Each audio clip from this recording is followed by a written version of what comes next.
Hi, this is Natalie and I'm here today to talk to you about all things pitching. So if you work in PR, whatever level you are, I'm sure that at some time you have had to pitch to a journalist. Part of the job, yes, but it can also be something that some people really just hate doing. I've worked in PR for 26 years and I have pitched most things from Betty Crocker cakes to printers, computers, cameras, vegan bags, hips, you name it, I've pitched it. But it's not easy. And today in the media landscape that's changing so quickly, and as print magazines disappear, more things are taken online, social media is playing a bigger part than ever as a way of generating content and coverage. It can be a tough gig, but it doesn't have to be that way.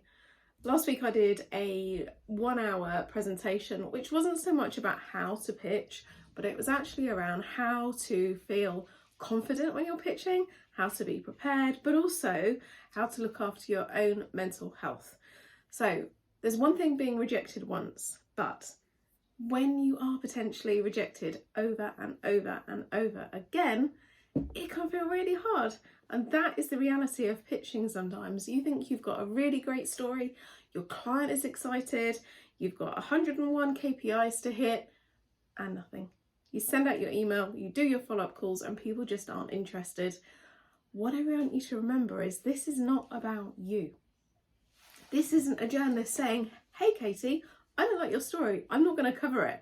It's about the journalist not being able to use your story right now. They might keep it and they might use it another time. They might delete it altogether, but really, what is the worst that can happen?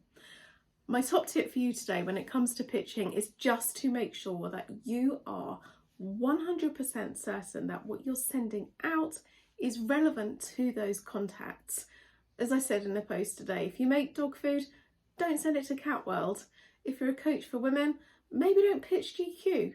Have a really good think, because I know there is a tendency when the heat is on, when clients want coverage, that you will send it out anywhere.